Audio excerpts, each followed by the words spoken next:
iniciarmos o trabalho esta noite. Maravilhoso Deus, eterno Pai. Somos gratos a Deus por tudo que o Senhor tem proporcionado, Deus, nas nossas vidas. Mas queremos, ó Deus, externar o nosso agradecimento pelo privilégio que o Senhor nos concede na noite desse dia, de estar aqui, ó Pai, na tua casa, para, meu Deus, meditar, refletir, estudar a tua palavra.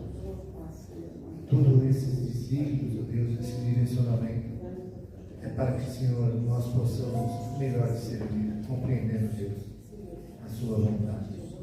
Por isso eu te peço, meu Pai, que o teu Santo Espírito esteja, Senhor amado, reinando no nosso meio, tira toda a dúvida, venha, Senhor amado, armazenar no nosso coração aquilo que o Senhor deseja que nós armazenamos, nosso Pai, para que, Senhor, até, Senhor amado, nesses momentos, ó Pai, saímos daqui edificados, fortalecidos, revestidos pela tua pura palavra.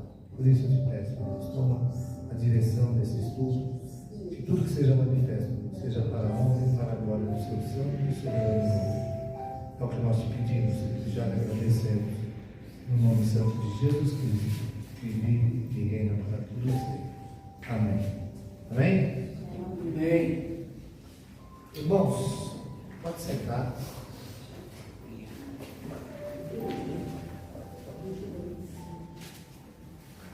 Hoje eu quero falar nessa primeira parte sobre fé.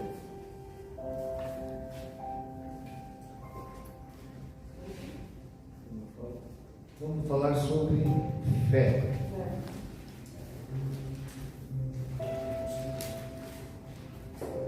Tem uma passagem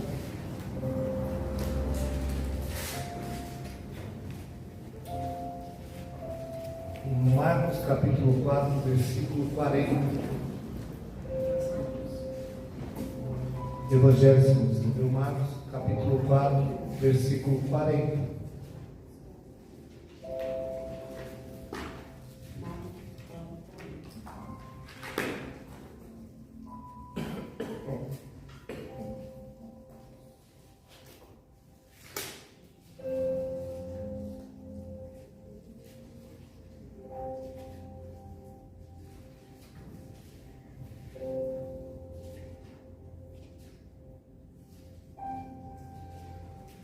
Marcos capítulo 4, versículo 40. Preste bem atenção. Essa passagem aqui é na primeira tempestade. Na primeira tempestade. O Evangelho segundo escreveu Marcos capítulo 4, versículo 40. Diz assim: porque sois tão tímidos, ainda não tendes fé. Porque sois tão tímidos, ainda não tendes fé. Agora, Evangelho segundo escreveu Mateus, capítulo 14,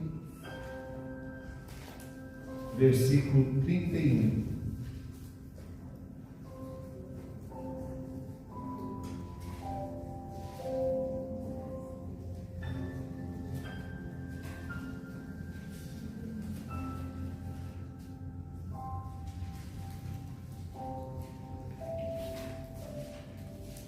Aqui já estamos falando na segunda tempestade. Estamos falando o quê? Segunda tempestade. Imediatamente Jesus estendeu a mão, tomou-o e lhe disse: homem de pequena fé, por que duvidaste? Jesus, na primeira tempestade, o que ele falou da fé dos discípulos? Por que sois tão tímidos? Não tendes fé.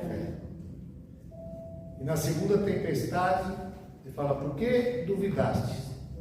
Homem de pequena fé.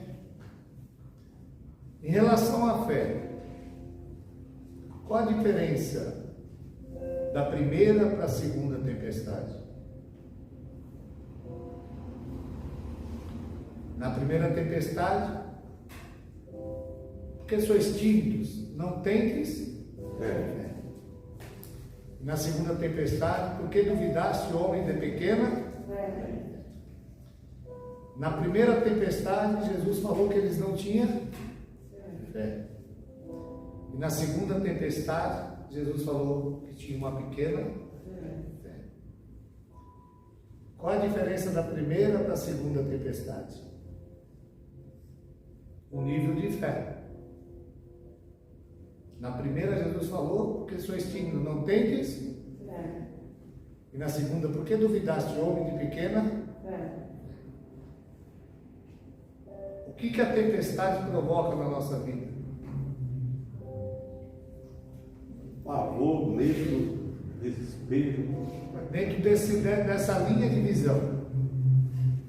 Na primeira tempestade, pessoas que estão tímidas, não tendes? Na segunda tempestade, por que duvidaste, homem de pequena? Há uma diferença aí. Na primeira tempestade, não tendes? Na segunda, já tem uma pequena. Então, o que ocasionou a primeira tempestade? Já acrescentou uma fé. Pequena, mas já acrescentou. Onde não tinha, já tinha uma pequena. Aqui, na primeira tempestade, vai falar que Jesus estava no barco dormindo. E falou para os discípulos, passamos para o outro lado, no meio do transcurso, diante da tempestade. Eles foram lá sacudir Jesus. Jesus, não importa que perecemos, olha aí a tempestade, olha o estado que nós estamos enfrentando. E Jesus olhando, falou, por que duvidaste? Né? Porque só estão tímidos, não tem fé. Na segunda tempestade, Jesus já mandou os discípulos subirem no barco. Ele ficou no monte orando. E a Bíblia vai dizer que na quarta vigília da noite, ele olhando que eles estavam andando em círculos no meio do mar, envolto de uma grande tempestade, foi caminhando em direção a eles. Quando chegou, eles se assustaram, pensando que era um fantasma. E Jesus falou, não tem mais, sou eu, não tem mais. Pedro falando no contexto, se é tu mesmo, faça que eu vá andar, né, sobre as águas. E a Bíblia diz que Jesus falou, vem. E ele disse que andou por um certo tempo, mas vendo alguns ventos, a agitação do mar, teve medo e começou a afundar. E Jesus pegou ele, porque duvidaste, homem de pequena fé. Entre a primeira e a segunda tempestade, o que foi comprovado que a tempestade provocou? O aumento de fé. Porque a princípio, Jesus quando foi abordado para acudir eles, Jesus questionou, por que sois tímidos, ainda não tendes fé? Na segunda tempestade, Jesus falou, porque duvidaste, homem de pequena. Então já houve uma evolução.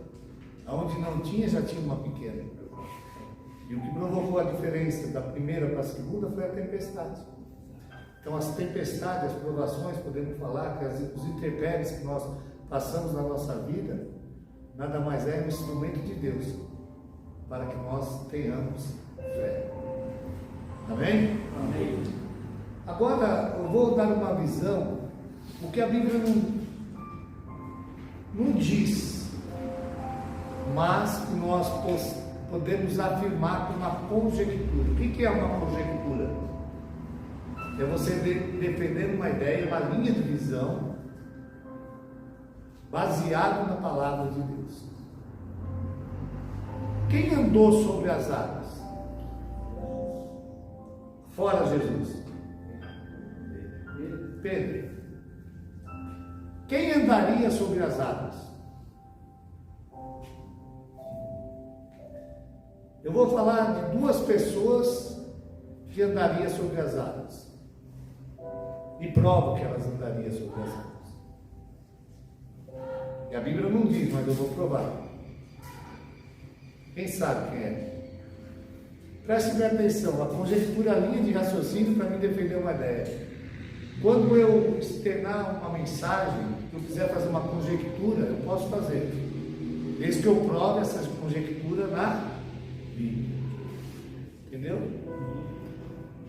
Quando Jesus chega para Pedro nessa segunda tempestade, por isso que eu usei esse texto para falar de fé, a Bíblia diz que Pedro, quando recebeu o chamado de Jesus, vem, ele foi. E a Bíblia vai dizer que ele andou sobre as águas. Quando ele começou a afundar, Jesus estendeu as mãos, socorreu ele e falou para ele: por que duvidaste? Homem de pequena fé. O que fez Pedro afundar? A fé. Não foi? Dentro do critério de Jesus, Jesus falou: você afundou porque a sua fé naufragou. Você teve uma pequena fé, você não acreditou o suficiente para dar.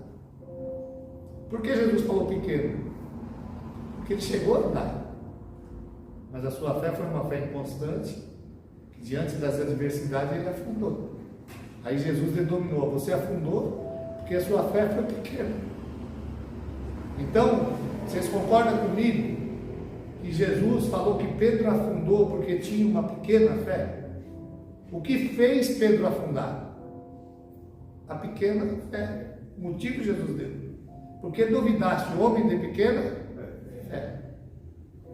Então, o fator para andar sobre as águas qual é? Diante do ponto de vista de Jesus, a fé, não é isso? Tem alguém que duvida isso? Mas Jesus falou: você naufragou, você afundou porque você tem uma fé pequena. Foi isso que Jesus falou para ele, não é isso?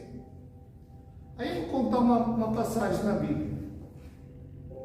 Certa feita, um centurião estava com seu servo, terrível sofrimento, e mandou os mensageiros para chamar Jesus para curar o teu servo.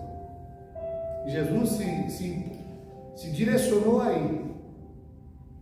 Aí ele falou: olha, não sou digno que entreis em minha morada, mas dizeis somente uma palavra, que o meu servo será curado. Quando Jesus escutou isso daquele homem, falou assim: nem em Israel encontrei tamanha fé. Então, no critério de Jesus, esse homem tinha ou não tinha fé? Se ele fosse andar sobre as águas, eles andariam? Porque no critério de Jesus, ele tinha fé. E o que fez Pedro afundar foi a falta de fé. Quer ver uma mulher sírio-fenícia, ou no texto vai dizer uma mulher cananeia, um dia chegou diante de Jesus: Jesus, a minha filha está endemoniada, está oprimida. Jesus, para provar a fé dela, falou: ó, não é lícito pegar o pão dos filhos e dar aos cachorrinhos. Ele estava falando de prioridade. E aquela mulher falou: mestre, até das migalhas que caem da mesa, os cachorrinhos se alimentam. Jesus falou: seja feita conforme a tua fé. Grande é a tua fé. Aquela mulher andaria sobre as águas?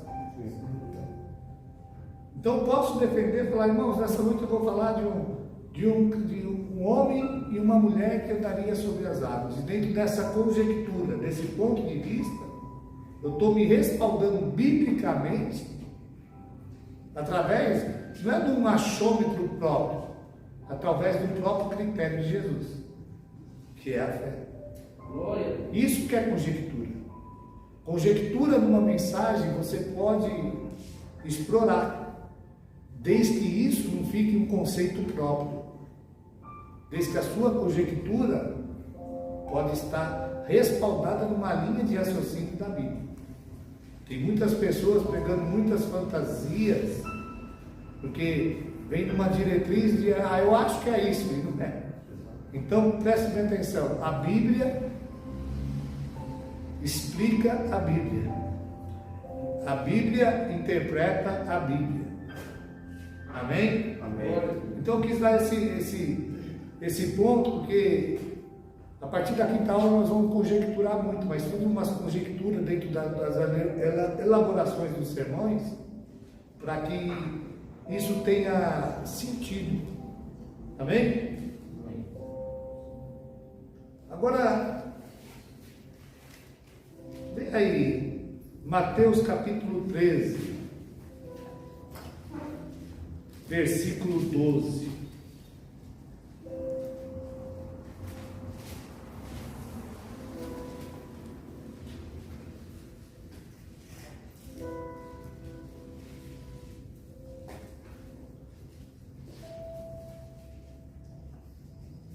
Mateus capítulo 13, versículo 12. Eu vou fazer uma conjectura aqui, juntamente com os irmãos. Diz assim: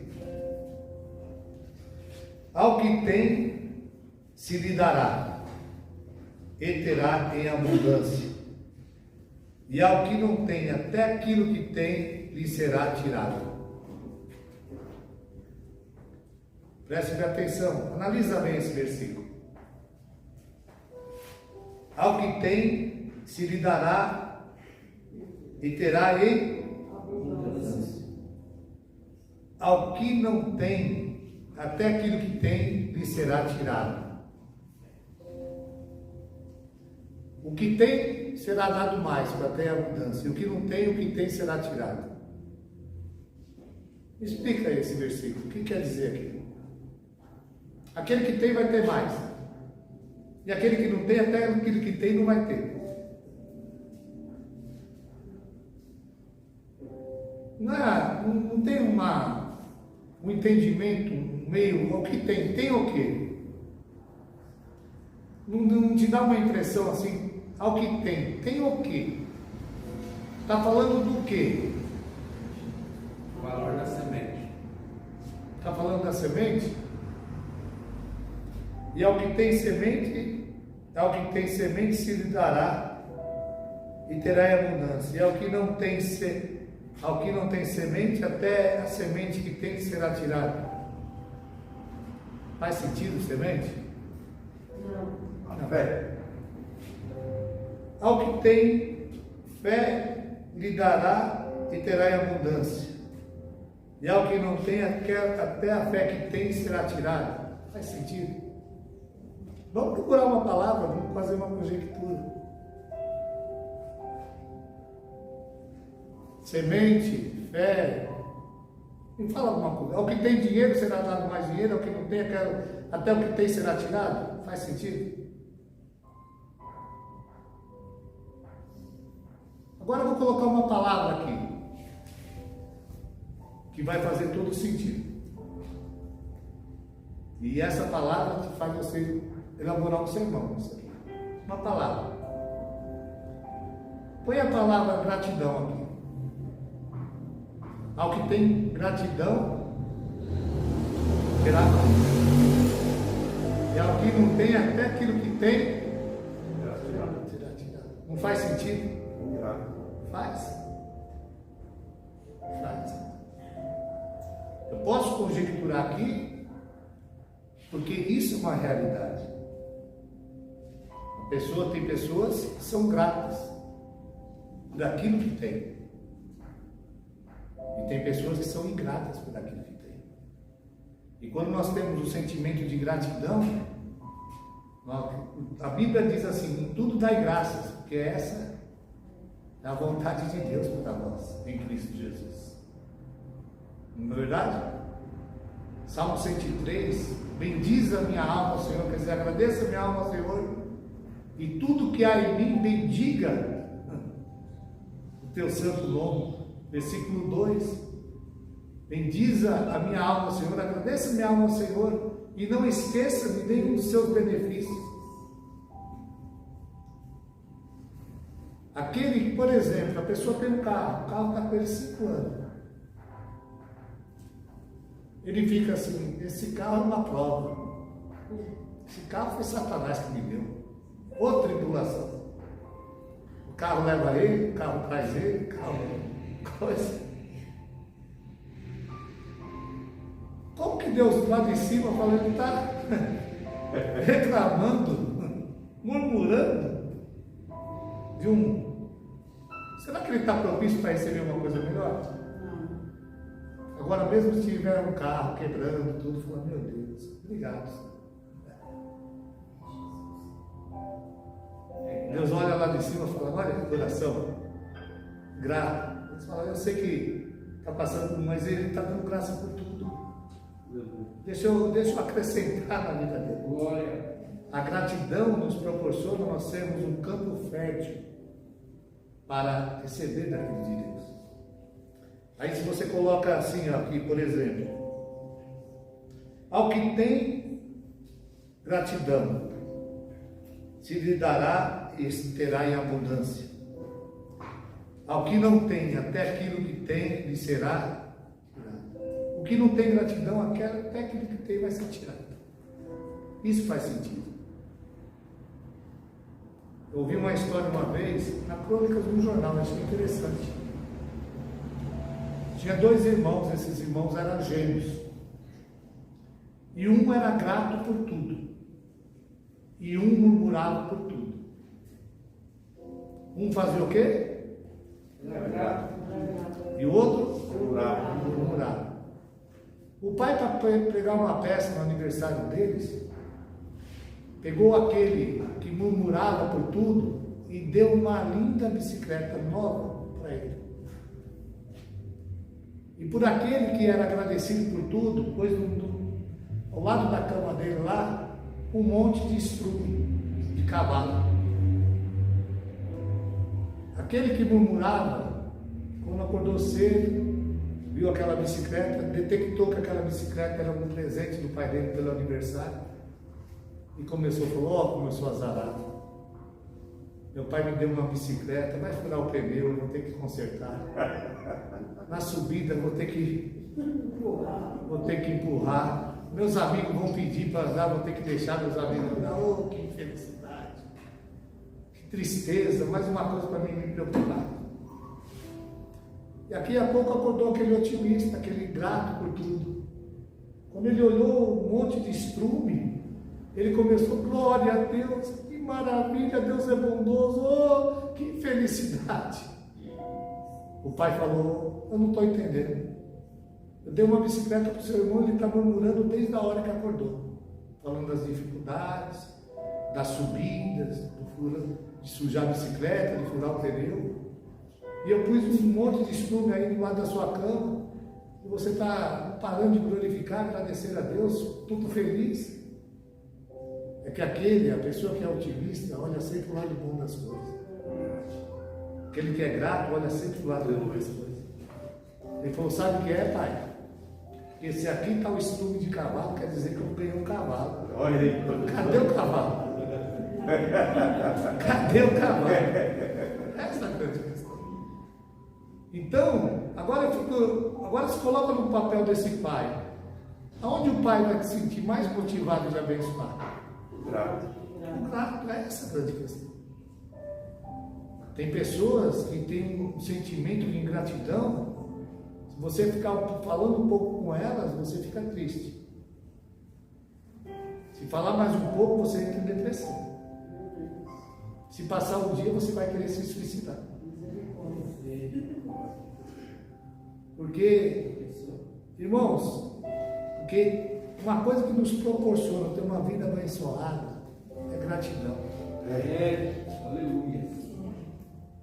Quando nós temos gratidão para com Deus, pode ter certeza, nós estamos numa vida fértil para receber mais Jesus. Tem pessoas que reclamam de tudo. Por exemplo, numa passagem, você já percebeu aquela passagem da viúva que foi interceder perante Eliseu? O que Eliseu perguntou para ela? O que tens em casa? O que ela respondeu? Eu não tenho? Só um pouquinho? Mas ela não tinha casa? Ela não tinha 2 filhos? Mas as pessoas ficam muito compenetradas naquilo que não tem, que esquecem de valorizar aquilo que tem. Então isso é uma conjectura. Dentro de um versículo desse, eu lancei uma palavra chamada gratidão aqui, e você viu que já dá um repertório para você explorar, e você não está. Uma mensagem antibíblica você está usando. Você, diante de um texto desse, você fala, aqui não tem o que falar, mas eu quero colocar uma palavrinha aqui, gratidão, que nem eu falei assim, e não deu sentido aquilo que nós estamos falando, não é uma realidade a qual vivemos. Então, uma conjectura dessa está respaldada numa experiência de vida, está respaldada que é a vontade de Deus que nós sejamos gratos. Tessalonicenses 5,18 é uma diretriz de Deus, Salmo 103, que a nossa alma tem que ser direcionada a ser grata diante de Deus. A nossa alma, bendize a minha alma, e tudo que há em mim, bendiga o seu santo nome. E não esqueça de nenhum dos teus benefícios. Então, quer dizer, quando nós olhamos dentro desse contexto, nós vemos que uma palavra dá todo o sentido de nós entendermos uma conjectura. Amém? Amém. É algo interessante que eu quero falar. Agora vamos falar o que é uma... Irmão, vem dar uma saudação. O que é uma saudação? O que vem a ser uma saudação?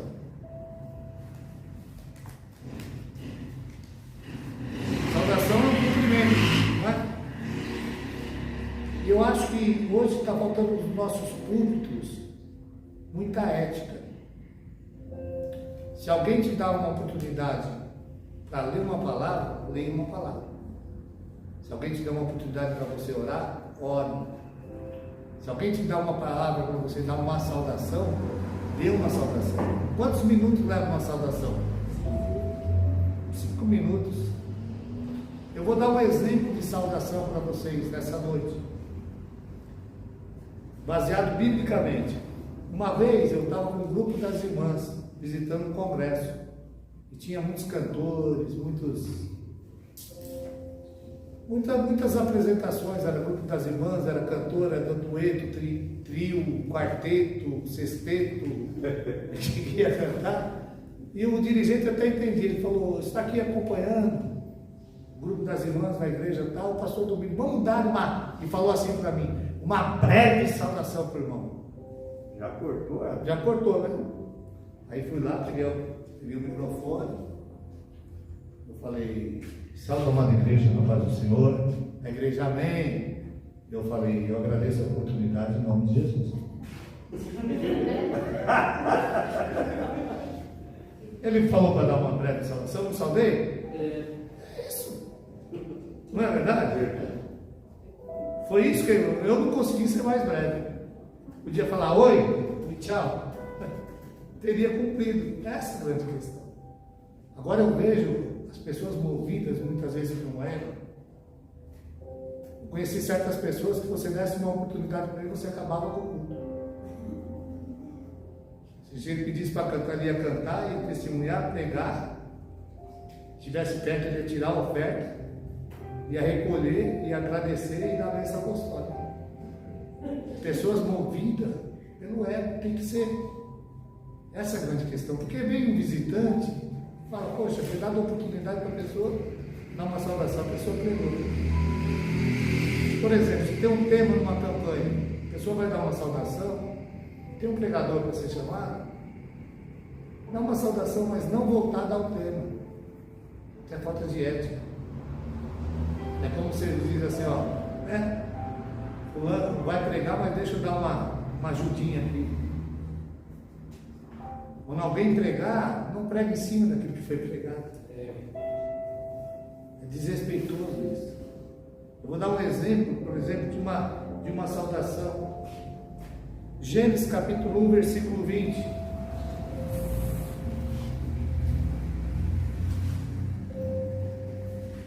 Quem pode ler Gênesis capítulo 1, versículo 20?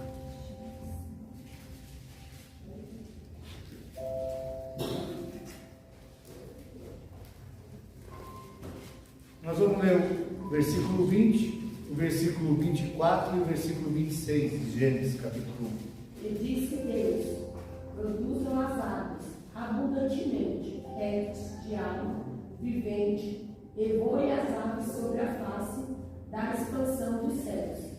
Amém. Versículo 24. E disse Deus: produz a terra alma vivente conforme a sua espécie, gado e répteis, e Amém. bestas feras da terra, conforme a sua espécie, e assim foi. Versículo 26. E disse Deus: faça-nos o homem à nossa imagem, conforme a nossa semelhança, e domine sobre os peixes do mar, e sobre as aves dos céus, e sobre o gado, e sobre toda a terra, e sobre todo réptil que se move sobre a terra. Amém. Quando Deus quis criar os peixes, Ele enviou. Vou explanar esses 3 versículos. Gênesis capítulo 1, versículo 20. Deus, como quis criar os peixes, lhe deu ordem a quem? As aves.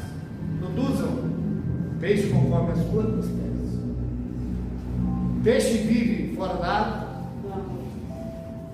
Quando Deus foi criar os animais, foi criar vegetação, as árvores, Deus deu uma ordem a os animais, as árvores vivem sem a terra? Não. Mas quando Deus foi criar o homem, Ele disse a si mesmo: façamos o homem a nossa imagem e os peixes não têm vida fora da água, os animais, as plantas não têm vida fora da terra, e o homem não tem vida fora de Deus. Aleluia. Não é? Não, uma coisa bem entendida. Você explicar isso aqui, quanto tempo você. Aí você fala, dentro de uma coisa, você fala num cunho evangelístico. Talvez a vida que você esteja vivendo não é uma vida que você tem frustrado a sua expectativa. Mas eu quero nessa noite falar que Deus tem uma vida para ser vivida através dele. Glória a Deus. Você não deu uma mensagem evangelística, um cunho evangelístico, respaldado numa Bíblia? Você vai demorar 3 minutos para dar uma saudação dessa. Com começo, meio e fim. Baseado na palavra de Deus. Amém? Amém. Vamos falar da pesca hoje. Lucas capítulo 5.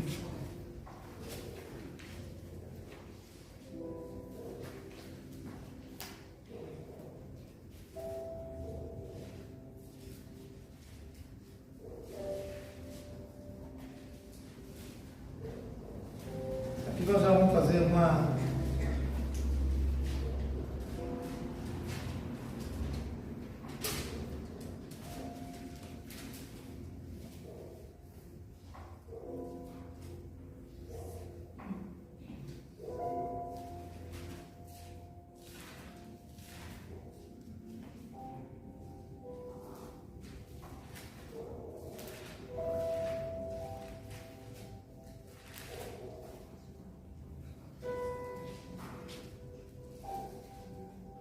Lucas capítulo 5, versículo 1 a 10, diz assim: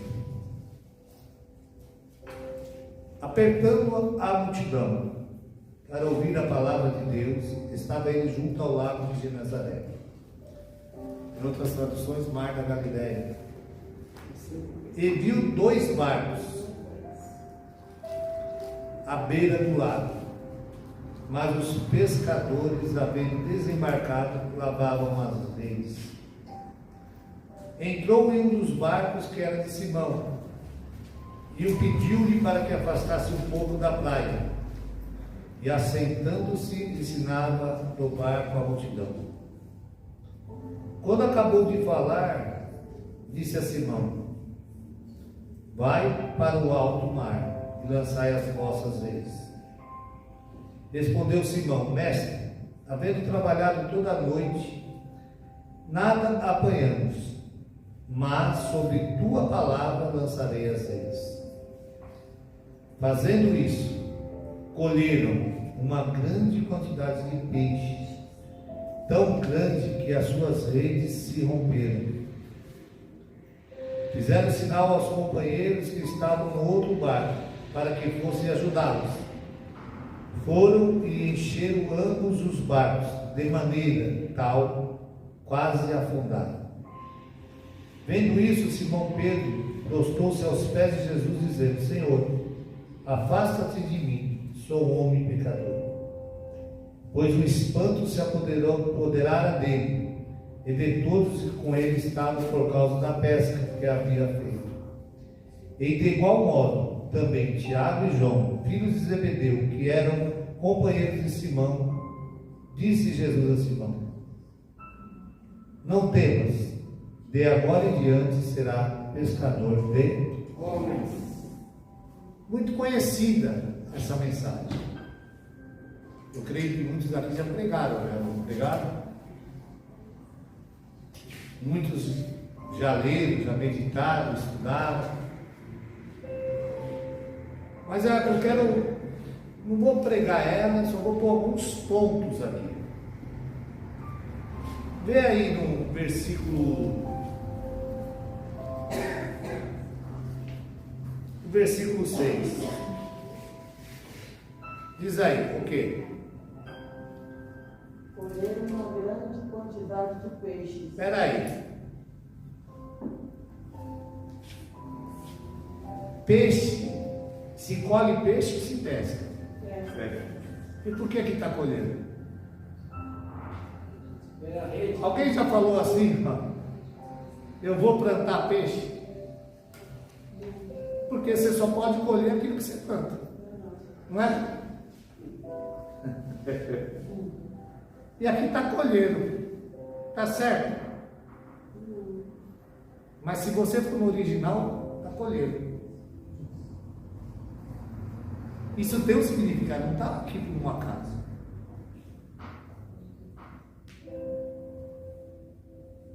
Pensa nisso, depois nós vamos voltar. Tá? É colher ou pescar? Você já viu algum pescador falar assim: ó, eu vou ali no pescar, vou ali no pesqueiro, vou lá colher uns peixes? Você já viu alguém falando assim?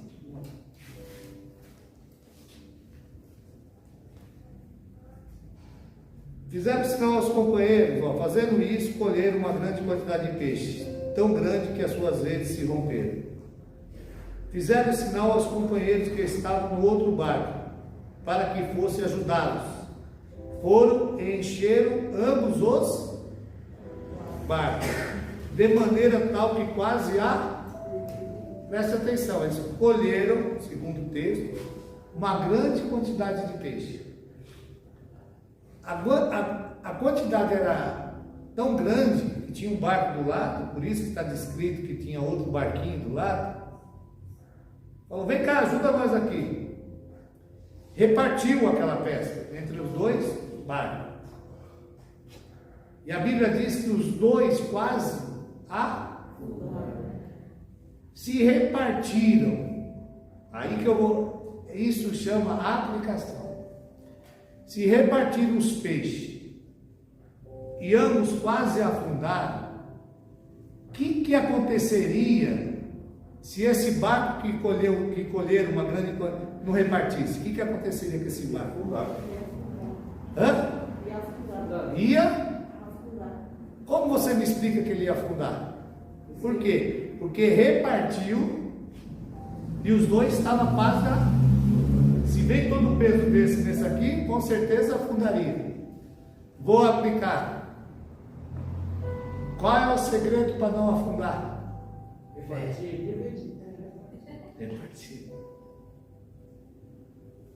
Qual é o segredo de não afundar? Compartilhar. Qual é o segredo de não afundar? Dividir. E você já faz uma colocação sobre pessoas egocêntricas, que não compartilham comunhão, não compartilham nada. Pessoas que vivem um egocentrismo. Essa pessoa que vive um egocentrismo, tudo centralizado nela, que não compartilha nada, qual a tendência dela? Afundar.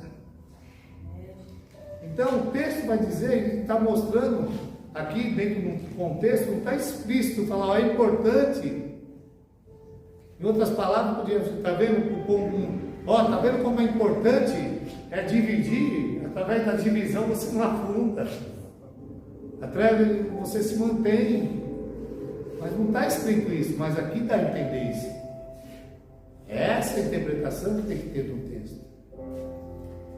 Vendo isso, Simão Pedro prostrou-se aos pés de Jesus, dizendo: Senhor, afasta-te de mim, sou homem pecador.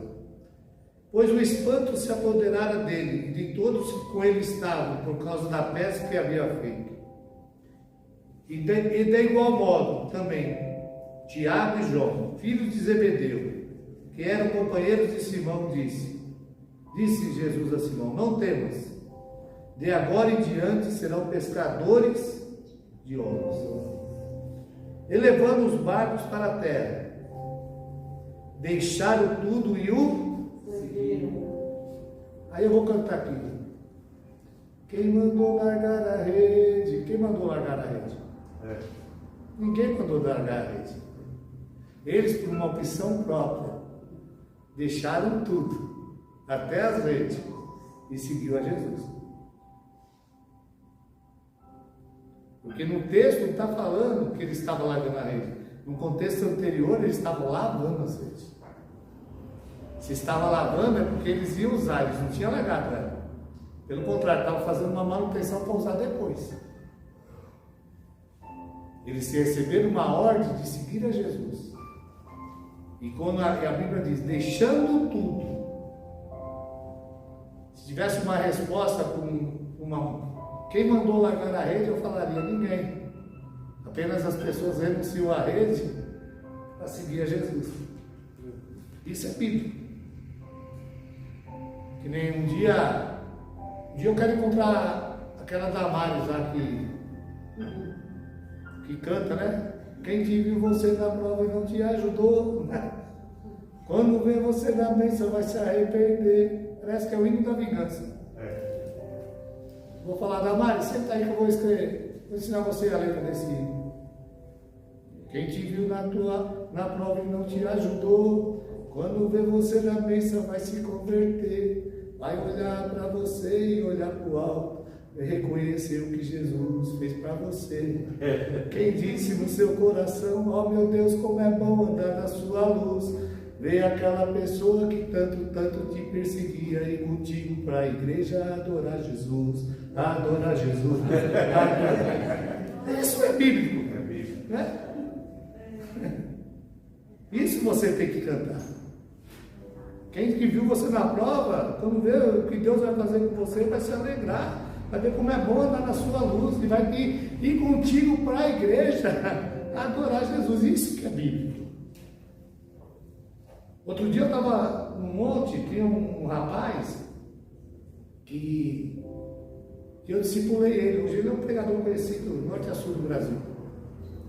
E ele estava com uma cantora. Ele falou: pastor, fazia tempo que eu não via ele, me abraçou.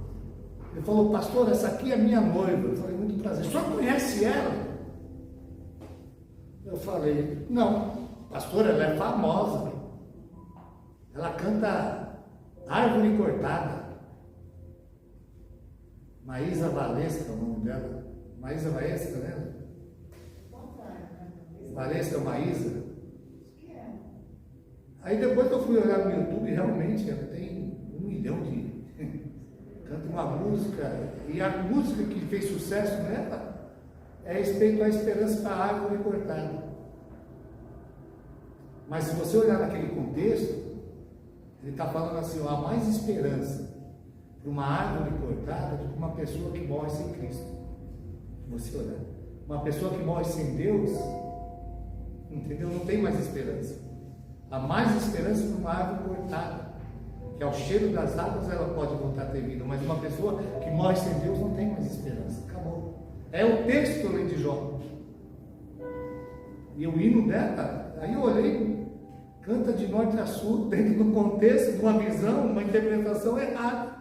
Porque ela estava falando da esperança da árvore, não está falando, o texto não fala da esperança da árvore, está só um exemplo, está falando que não há esperança para uma vida que morre sem Cristo. Você está entendendo? Esse é o contexto. Então, quando nós entramos, a lembra que eu falei para vocês, que vai chegar depois do curso, vocês vão se tornar mais críticos, porque vocês vão começar a querer analisar. contexto das coisas. Você olha o texto desse colheiro. Por que colheiro? Para colher o que foi semeado para colher uma grande quantidade de peixe. O que houve a semeadura aqui? Pedro semeou o barco. Jesus devolveu cheio. Isso mostra que aquele que vai a Jesus nunca volta do mesmo jeito. Ele semeou com uma semeadura, semeou o barco, ele investiu o barco. Jesus querendo ensinar, foi lá e não socou. Jesus falou: pô, usei o barco, deixa eu abençoar. Vai lá agora, pesca. Porque se você for ver o contexto, logo após, ele falou: vem após mim. Por que Jesus ia fazer ele ter a maior pesca da vida e logo depois mandar ele renunciar? Alguém pode me responder por que Jesus ia... A maior pesca da vida de Pedro foi essa. E depois da maior pesca da vida de Pedro, Jesus falou: vem após mim, que vos farei pescadores de homens. Por quê? Para marcar para ele que sem Cristo ele não ia para lugar nenhum. Tem uma palavra que chama assim, renúncia. Se chama Pedro, sem nunca ter pescado uma marinha aquela, falar: Pedro, vem. O que Pedro ia deixar para trás? Mas Jesus falou: vem, mas para mim você vai ter que renunciar. Não dá como seguir a Jesus se não tiver que renunciar. Evangelho sem renúncia não é renúncia. Não é evangelho, melhor dizendo.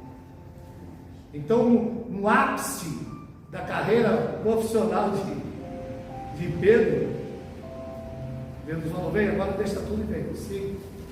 E agora você vai ser pescadores de homens. Qual a diferença de pescar peixe e pescar homem? Fez? Peixe é um plano terreno e homem é um plano espiritual. Peixe é o homem, Um plano terreno. plano terreno. E homem? Um plano espiritual. Pedro pescou homens? Não? Ganhou, né? Vou explicar um negócio para vocês. A diferença de peixe para homens. Quando pesca um peixe na água, ele está vivo? Sim. Quando você traz para a terra, o que acontece com ele? Morte. Um peixe você tira da vida e leva para... Morte. E quando você pesca o homem? Da morte para a vida. A vida. É. Só muda o propósito. Vai continuar pescando a mesma coisa, mas o objetivo agora é diferente. Eita, pô. Isso mostra que Deus faz nós só mudarmos o propósito. Eu, quando vim para o Evangelho, eu só deixei de fazer o que eu fazia e comecei a fazer aquilo que eu não fazia, porque eu fazia tudo errado. Aprender, se você deixar de errar, você vai começar a acertar. É só mudar o propósito. Aí, dentro de um contexto desse, chegou um momento de uma outra pesca. Agora eu vou dar uma conjectura para vocês entenderem a montagem de um sermão. É uma coisa mais profunda. Vamos ler 2 versículos. Esse versículo 10.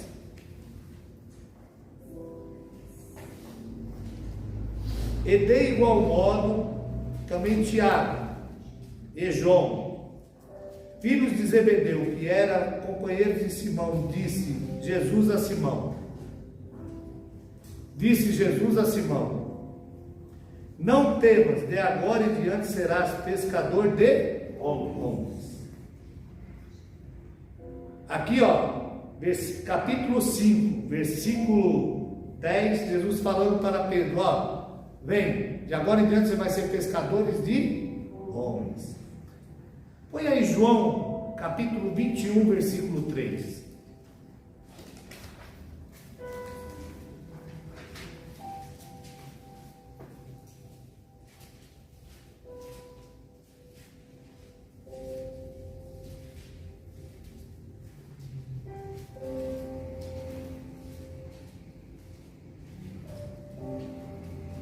João, capítulo 21, versículo 3.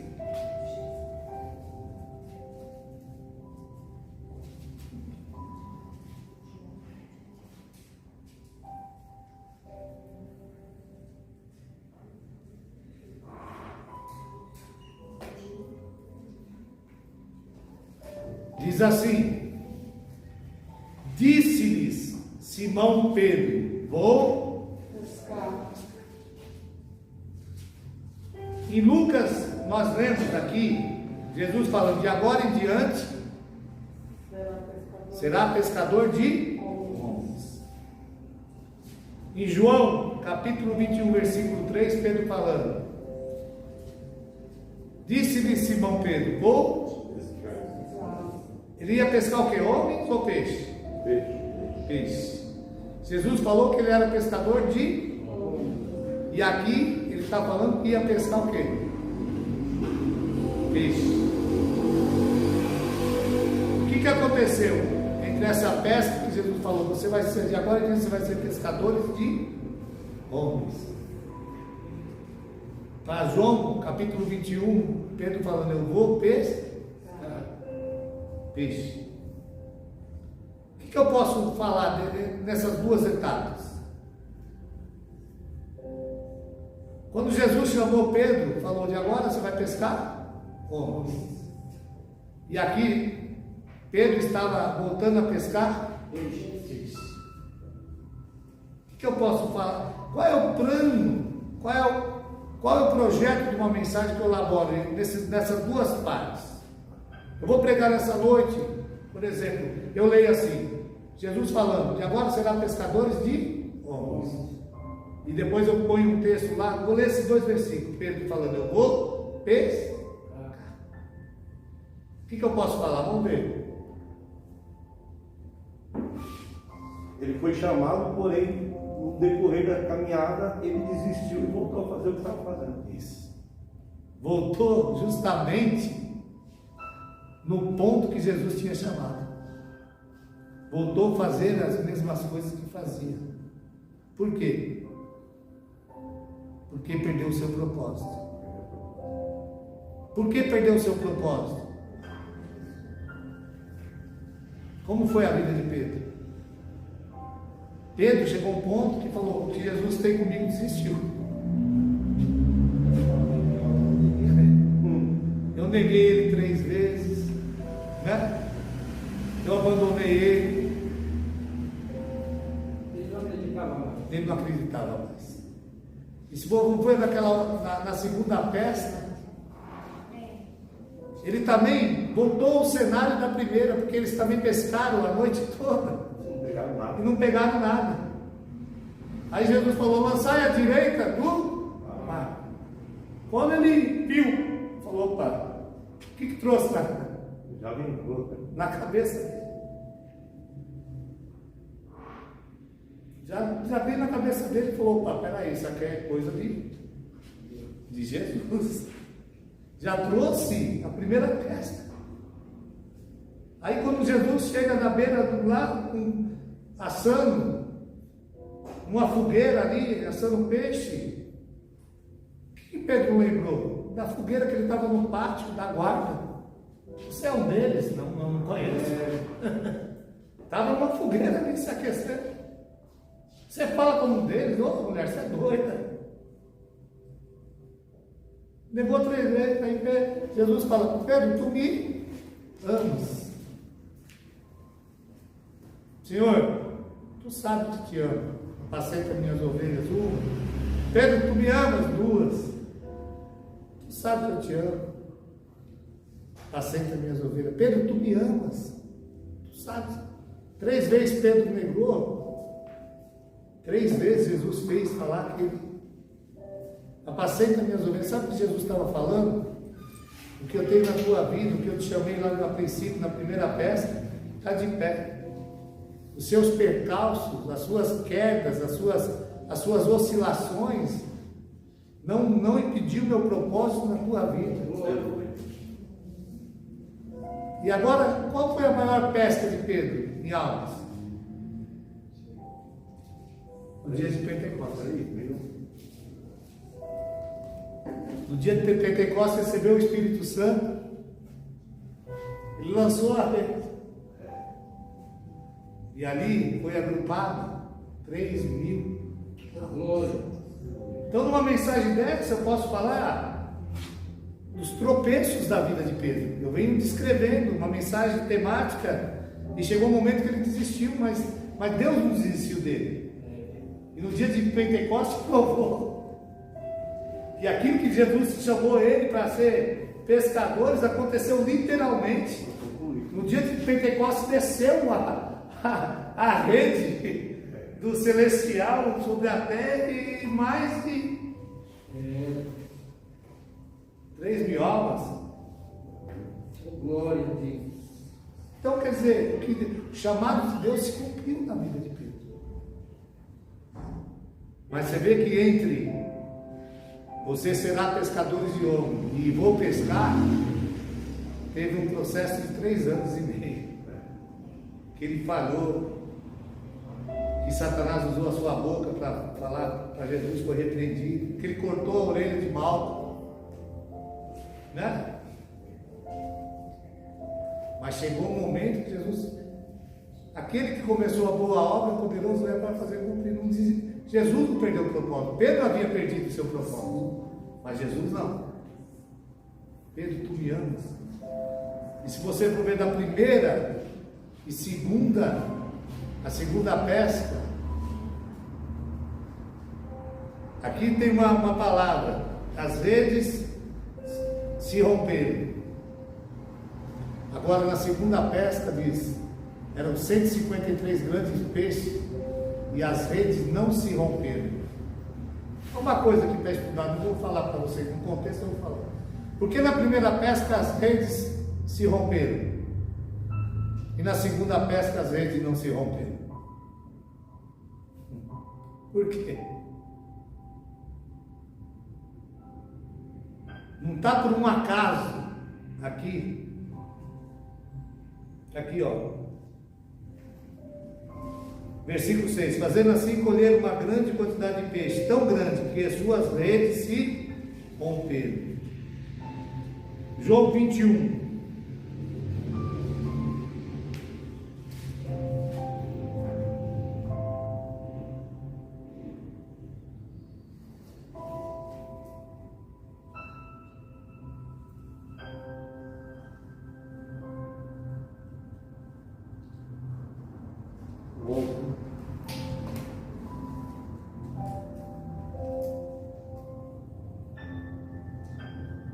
Versículo 11. Simão Pedro entrou no barco e puxou a rede para a terra, cheia de 153 grandes peixes. E mesmo assim, tantos as redes não se rompeu.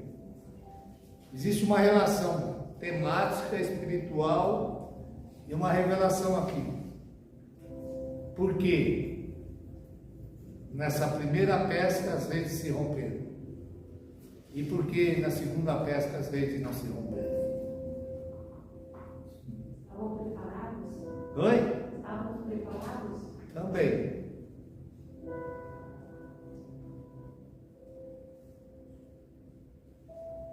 Você sabe o que é uma vida com Deus faz? Nós vivemos na expectativa de um milagre a qualquer momento. Os discípulos andaram 3 anos e meio com Jesus. E o milagre acontecia de uma hora para outra. Essas redes que não se romperam mostram que os discípulos sabiam que a qualquer momento o milagre que aconteceu no passado pode acontecer no presente. Eles reforçaram se preparando. Vamos pescar. Mas se de repente aparece Jesus nesse contexto da nossa pesca e ele manda lançar as redes, a primeira vez escapou, nós não estávamos preparados, mas nós vamos viver agora numa expectativa do milagre, que o milagre possa acontecer. Sabe por que hoje a igreja não acontece mais milagres como acontecia no mundo? Porque a igreja não vive mais a expectativa do milagre. esses milagres que está contido escrito aqui na Bíblia, vem aqui costurando a nossa rede da nossa alma, para estar preparado para receber o milagre de Deus. Hoje a igreja não vive mais numa iminência do milagre, porque se vivesse na iminência do milagre, não perderia a oportunidade de escutar a palavra de Deus, porque através da palavra de Deus o milagre acontece. A igreja hoje não vive uma expectativa do milagre. Só acontece o milagre quando chega uma situação que não tem mais nada que acreditar. Então acredita ou morre. Aí acredita, põe a fé em prática e recebe o milagre. É na UTI da fé que o milagre acontece. Não é assim, os discípulos eles já tiveram uma vida com Jesus que eles estavam preparados. Eles presenciaram muitas coisas, sabiam que qualquer momento poderia. Numa simples pesca, eu garanto para você que Pedro, quando ele ia pescar de anzol, todo peixe que ele pegava, ele olhava se não estava engasgado com estátua. Porque uma certa feita, os cobradores de imposto chegou lá para Pedro e falou: seu mestre aí não paga imposto? E quando Pedro foi diante de Jesus sabendo, falou: Pedro, de quem são cobrados os impostos? Dos filhos ou dos estrangeiros? Aí Pedro falou: dos estrangeiros. Jesus falou: então nós não precisamos pagar. Mas Pedro, para que eles não se escandalizem, vai lá, pega um anzol, lançar no mar.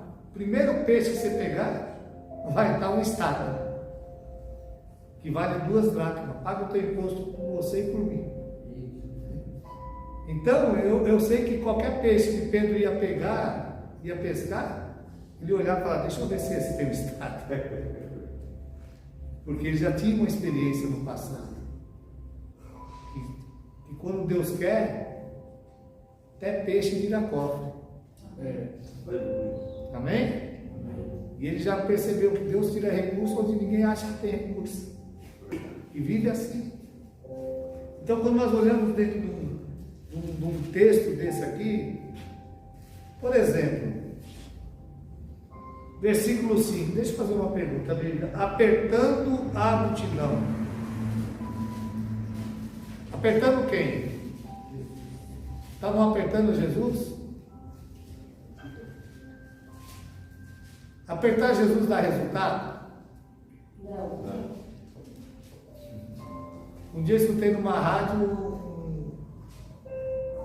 um locutor apertando Jesus. Jesus, vai lá agora, Jesus. Vai lá, Jesus, agora! Eu me arrepiei, falei: meu Deus do céu.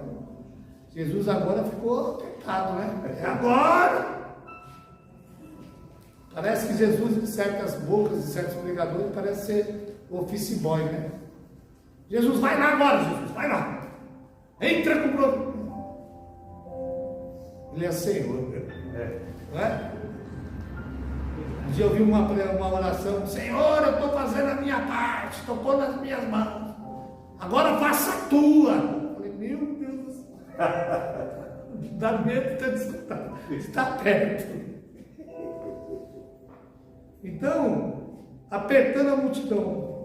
Aí eu tenho um texto que Pedro fala assim: Jesus está passando, foi tocado por uma mulher, alguém me tocou. Aí Pedro falou: Senhor, a multidão te aperta, te comprime, e tu dizes quem te tocou? Apertar dá resultado? Não. Comprimir dá resultado? Não. Mas tocar? Não. Então, quer dizer, tem muitas pessoas que querem pôr Jesus na parede, não é? Tem pessoas que falam: se Jesus não respondeu, eu não vou mais. Já não está mais, não é que não vai. Nossa fé não está condicionada a isso. Se Jesus não atendeu o que eu estou pedindo, eu não vou mais. Parece que é aquele filho birrento. Amém?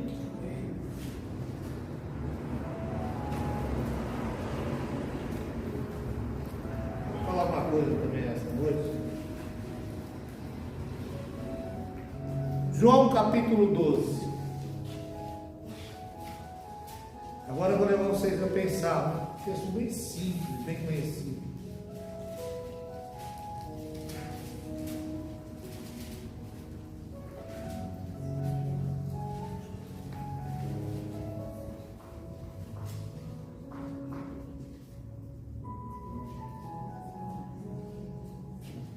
João capítulo 12. 6 dias antes da Páscoa, Jesus chegou a Betânia, onde vivia Lázaro, a quem ele ressuscitara entre os mortos. Ofereceram ali um jantar. Marta servia. Repita comigo: Marta servia. Marta servia. Lázaro estava. Fala, Lázaro estava. Lázaro estava. E entre os que se reclinavam à mesa com ele. Então Maria tomou uma libra de nardo puro, um perfume muito caro, e ungiu os pés de Jesus. Marta servia, repita comigo. Marta servia. Lázaro estava. Lázaro estava. Maria ungia. Maria ungia. Unção é uma adoração. Então posso falar assim: Marta servia, Lázaro estava e Maria adorava. 3 verbos: servir, estar e adorar. Vamos colocar um critério de importância. Qual é a maior importância? Servir, adorar ou estar? Adorar. Depois de adorar. Servir. E terceiro? Estar. Estar. De impacto. Qual o verbo que mais impactou? Adorar, servir ou estar? Servir. Mais impactou? Estar. Qual é o que mais impactou? Servir, adorar ou estar?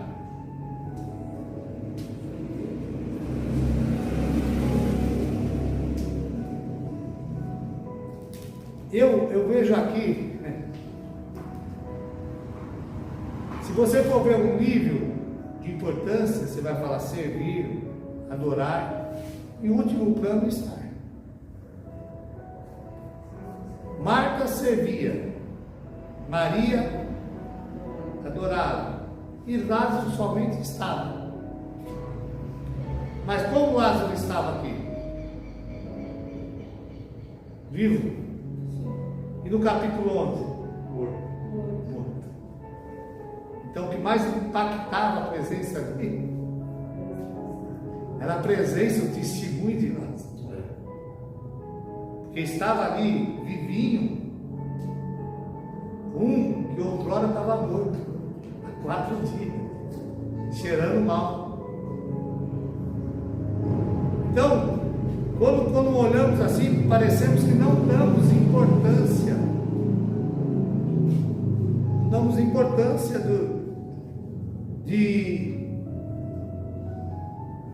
da presença de Lázaro.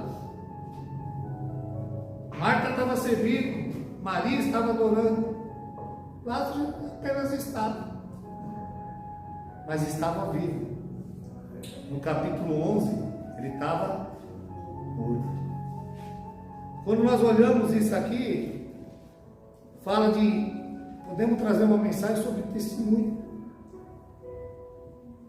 Essa é a grande questão. Porque não adianta você servir. Agora eu estou falando em grau de importância. Não adianta se você adorar, se você não tiver um testemunho para isso. Porque Jesus falou: esse povo me honra com os lábios, seu coração está longe de mim. Porque o que eles faziam, os fariseus faziam, não era condizente com aquilo que eles falavam. A verdadeira adoração não é uma expressão de lábios. A A verdadeira adoração é um estilo de vida. Essa é a grande questão. Hoje as nossas igrejas estão sendo bombardeadas com uma ideologia. Adora, adora, adora, adora. Você pode gritar. Mas se você não cumprir suas obrigações lá, você não está adorando. Eu adoro a Deus quando eu pago as minhas contas. Eu adoro a Deus quando eu respeito a minha esposa. Eu adoro a Deus quando eu me comprometo e cumpro aquilo que eu me comprometo, aquilo que eu dou a palavra e cumpro.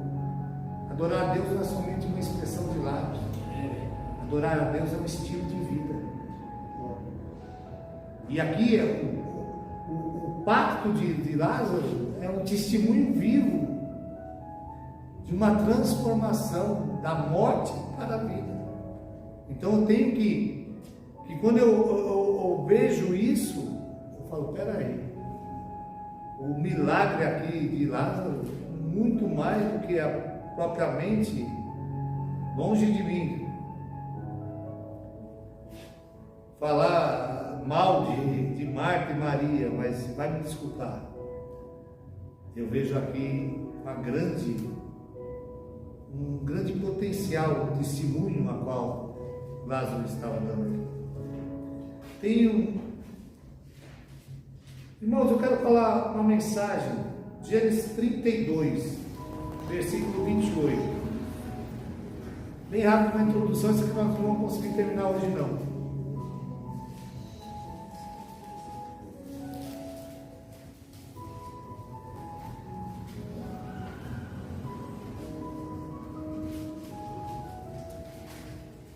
Vou dar uma lição de casa agora, que agora vai começar.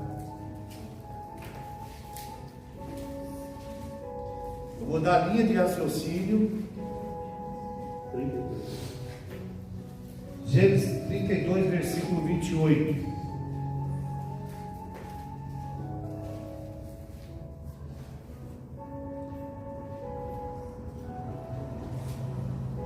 Diz assim: então o homem disse: não te serás chamado mais Jacó, mas Israel, porque lutaste com Deus e com os homens e prevaleceste.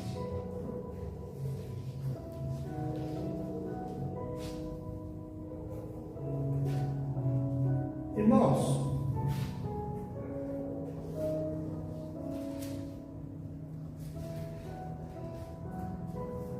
na Bíblia já teve personagens que tiveram seus nomes mudados.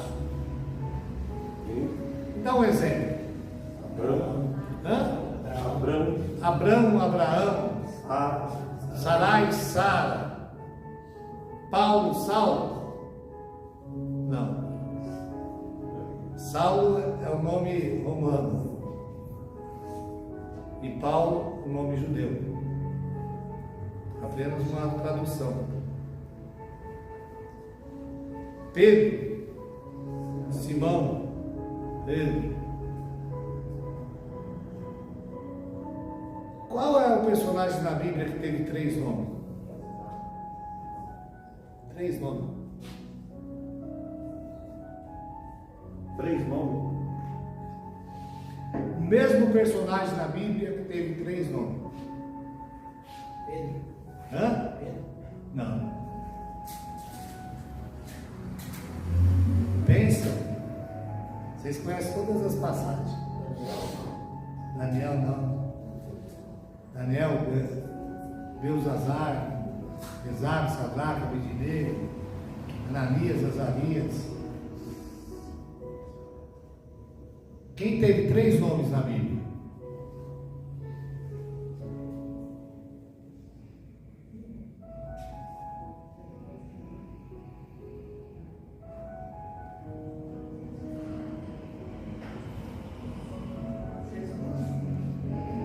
Não. Certa feita, Jacó queria receber a primogenitude do seu pai, a bênção do seu pai. Pôs um pelo no braço, preparou um guisado seu pai perguntou para o nome para ele: quem é você? O que ele respondeu? Jacó respondeu: sou ele. Sou ele. Você foi embora, você não tem uma coberta para deixar para mim, não? É. Eu vou lá trabalhar lá com meu coisa. Então, uma certa feita, perguntaram o nome de Jacó, ele falou que ele chamava ele, Saúl. mas o seu nome era Jacó. Ó. Mas ele disse que se chamava ele. E um dia ele teve um encontro com Deus, o anjo do Senhor, uma teofania de Cristo. A partir de hoje você não será chamado mais, Jacó. você será chamado. Israel. Então, uma pessoa que teve três nomes: Jacó, ele teve o nome de Esaú, dado por ele, teve o nome de Jacó e teve o nome dado por Deus. O que eu posso falar desses três nomes? Teve um nome que ele deu para ele diante das circunstâncias. Qual é o seu nome? Diante das circunstâncias para ser abençoado? O Esaú. Teve um nome que ele recebeu que deram para ele no seu nascimento: Jacó.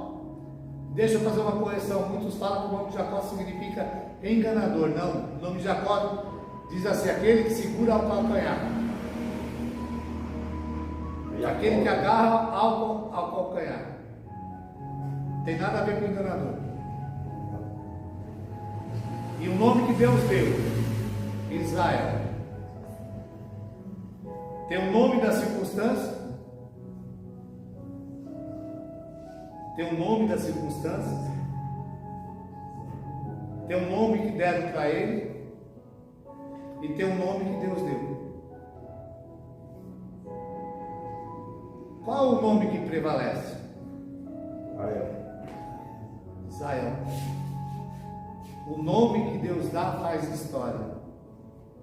O nome que as circunstâncias ou que dão para nós é nomes de momento. Agora eu vou falar um tema de uma mensagem. Não troque uma história por um contexto.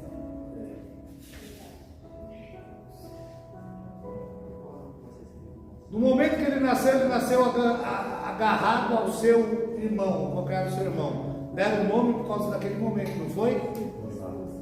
Não deu? No momento que ele queria ser abençoado pelo seu pai perguntou o nome dele, ele falou: meu nome é Esaú. É o nome dado pelo momento.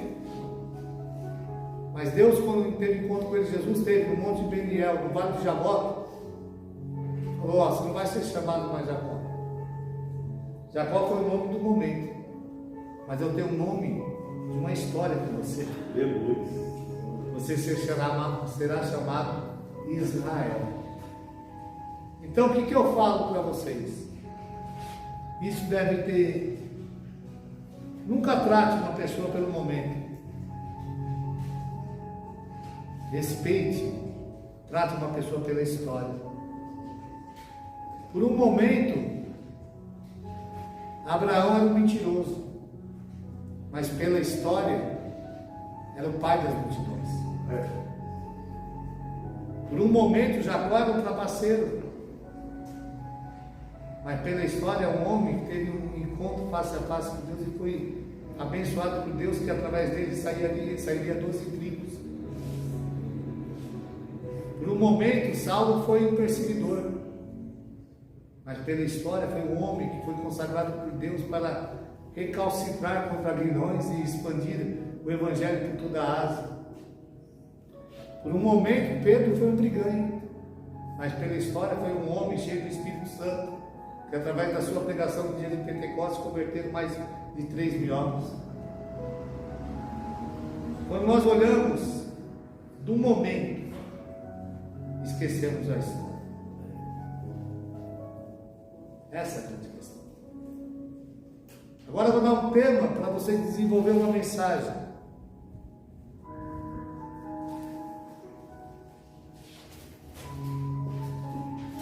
Gênesis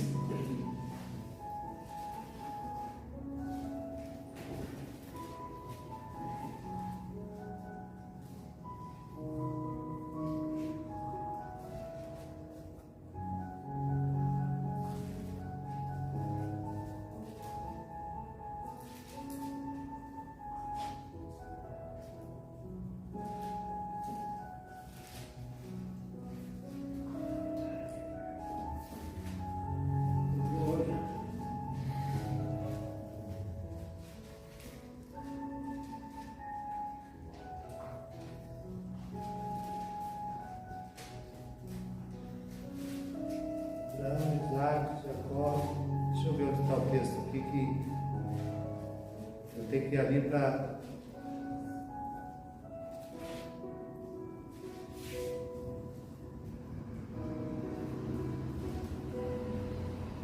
Aqui. Gênesis, capítulo 35, versículo 17. Isso aqui vai ser uma mensagem que vocês nessa semana vão... Eu dei uma introdução do nome para vocês falar do nome, para vocês entenderem momento e história. Então, quando eu falei do nome, eu falei nome de momento e nome de história. Deixa eu fazer uma pergunta. Deus nos trata por um momento ou por uma história? Deus nos corrige por um momento, porque Ele não quer comprometer a nossa história. Amém? Diz assim, Gênesis capítulo 35, versículo 17, está falando de Raquel, mãe de José, a mulher preferida de Jacó, quando foi dar à luz ao filho, o filho mais novo de Jacó. Aqui,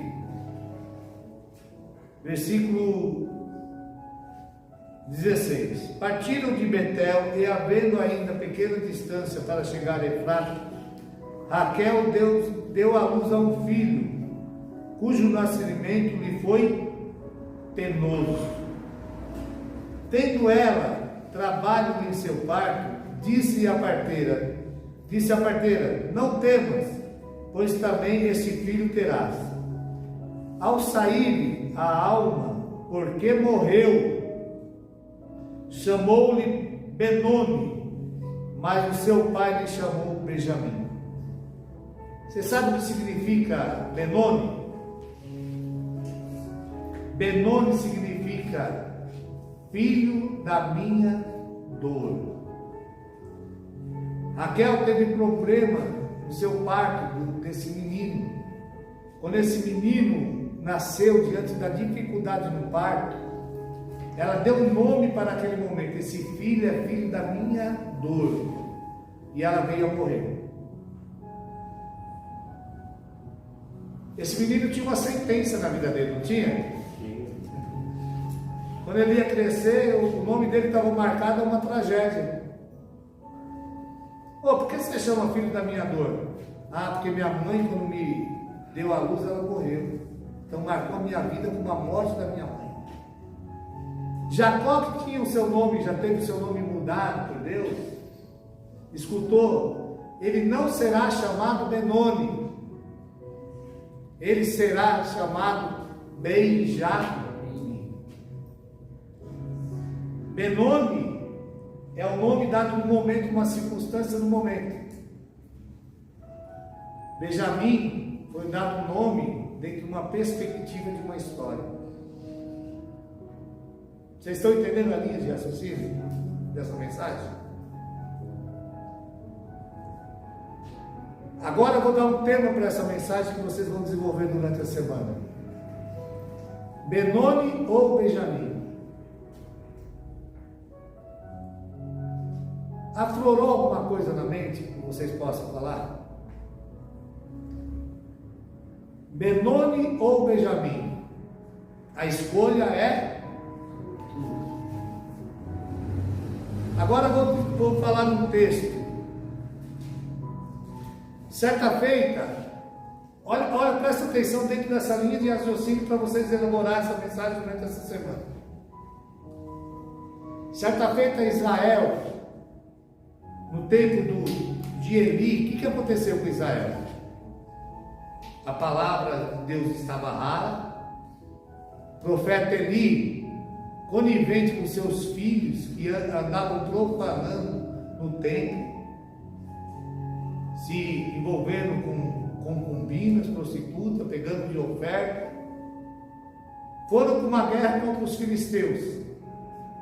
Pegaram a arca da aliança, foram guerrear contra os filisteus, achando que somente a presença de Deus, que era simbolizada pela arca, daria vitória aos filisteus. O que aconteceu na batalha de Israel nesse contexto com os filisteus? A arca foi Opa. tomada. Ofni e Finéias morreram. Quando veio a informação para Eli, Eli recebeu aquela informação e morreu. A sua nora estava para dar à luz, nasceu uma criança. E pôs o nome daquela criança de quê? Acabou. Icabó.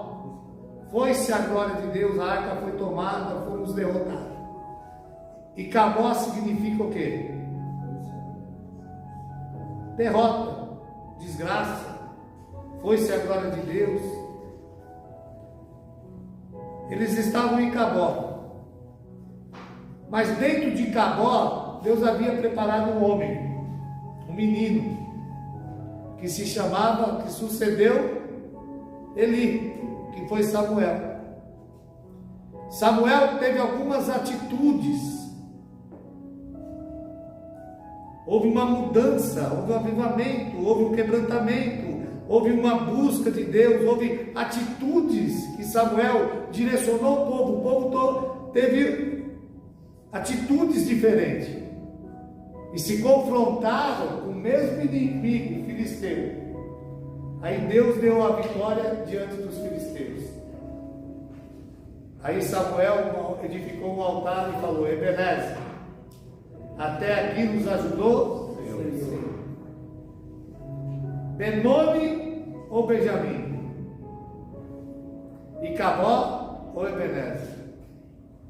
Então, se você pegar o texto de Icabó e ler até Ebenezer, você vai ver o que levou o povo a Icabó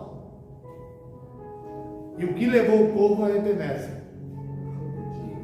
Atitudes que levam à derrota, atitudes que levam à vitória. O inimigo era o mesmo, eram os filisteus. O adversário era o mesmo. O que diferenciou? A atitude que Israel tomou. Forma de guerrear, Hã? vamos dizer, né? A forma de guerrear, assim, em termos de deixar Deus na frente para Deus. É essa a questão. Então isso tem uma lição muito. Tem pessoas dentro da igreja que vivem o Icabó. Foi-se a glória de Deus. Mas tem pessoas que vivem o Ebenezer. Aleluia. Existem dois. Podemos viver o Icabó ou podemos viver o Ebenezer. A escolha depende de nós. Ou vivemos um momento, ou vivemos uma história.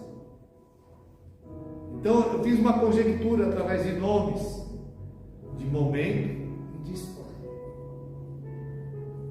Por exemplo, para um momento, um dia Deus levanta o profeta Ananias, vai na rua direita, na casa de Simão Curtidor, é um homem de Tarso, seu nome é Paulo, ele está, cego, orando. O que Ananias falou? Ah, Senhor, eu tenho ouvido muito falar desse homem aí. Esse homem é terrível, perseguiu a igreja, era ruim esse homem. E o que Deus falou? Vai, para mim é um vaso escondido. Em outras palavras, Deus falou para Ananias: Ananias, você viu um momento na vida de Paulo, mas eu já conheço a história. Essa é a grande questão. E evangelho não é momento, evangelho é uma história. Por um momento nós tropeçamos, por um momento nós fracassamos, por um momento nós pecamos, mas pela história, glória, nós não trocamos um momento pela história. Aleluia. Eu sempre falo, Deus não tem uma expectativa que nós não caiamos. A expectativa de Deus é que nós não interrompemos a história. Você viu que hoje nós falamos de Pedro, vou pescar. Jesus falou: opa Pedro, opa. Não é essa história que eu tenho para você, a história está de pé. O inimigo quer pegar o nosso momento e fazer uma história. Mas Deus trabalha na história, Deus não trabalha nisso. Amém? Amém. Então eu queria que vocês prestassem atenção. Eu quero somente o esqueleto de uma mensagem: começo, meio e fim. Benoni ou Benjamim? Escolhe. Icabó ou Ebenezer? Vocês interpretaram a visão? Sim ou não? Momento ou história? Você pode pegar um personagem e mostrar o momento do personagem, mas depois você pode descrever qual é a história. Amém? Escolha um personagem e mostra um momento de fragilidade e mostra a história que representou. Aí tem várias. Amém? Alguma dúvida? Uma mensagem: começo, meio e fim. Hoje nós estamos na quarta. Por que eu estou fazendo essa? Na quinta e na 10ª, nós vamos fazer uma retrospectiva do que foi ensinado, daquilo que foi ministrado. Na próxima semana, vamos fazer uma triagem a respeito da interpretação, do critério. Lembra que eu falei que nas primeiras aulas seria uma análise crítica? Por isso que teve essa exploração. E através disso, você vai ver que você vai começar a compenetrar na Bíblia de uma forma mais ampla. Você está entendendo? Através da história, não do momento. Momento podemos falar de um versículo isolado, mas na história você já está falando de um contexto. Então nós vamos assim ser condicionados a olhar num todo, não apenas numa coisa isolada. Isso é um exercício para olhar no todo. Quando eu falo assim que vocês vão ter que explorar o momento de uma pessoa, um personagem bíblico, e mostrar a história, por exemplo, eu posso colocar um momento de Noé embriagado, não posso? Não é um momento? Mas posso falar da história de Noé, obedecendo algo que nunca tinha acontecido. Davi na caverna, a história dele.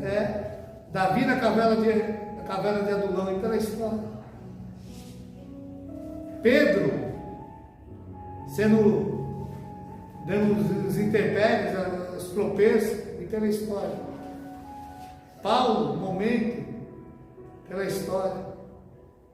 Zaqueu, momento, e a história. Nicodemos, o momento, e a história. Só que a história de Nicodemos você tem que ver depois de Jesus morto para você entender a participação dele. Amém? Então isso tudo é um exercício para olhar num todo, para olhar num todo dentro de um texto. Vocês vão ver que dentro de um versículo isolado, vocês vão querer saber a história do versículo. Isso é muito importante. Isso chama-se mensagem temática, um conteúdo mais abrangente. Começo, meio e... Amém? Então, para a próxima terça-feira, nós temos uma mensagem para ser compartilhada essa semana. Momento ou história. Eu dei 2 exemplos para você, estou repetindo, se tornando infratório. Benoni ou Benjamim, Icabó ou Ebenezer. Vocês entenderam? É difícil? Não. É difícil? Mas não. Depois simplifica tudo. Amém? E depois da 8ª aula nós vamos começar a entrar, por isso que eu estou querendo apressar um pouquinho, vamos entrar num tema muito interessante. Vamos falar sobre escatologia. Vocês vão sair da igreja assim, falar: Jesus está para voltar. Jesus está para voltar. E mais perto do que a gente possa imaginar. Amém? Vamos colocar em pé, vamos pausar.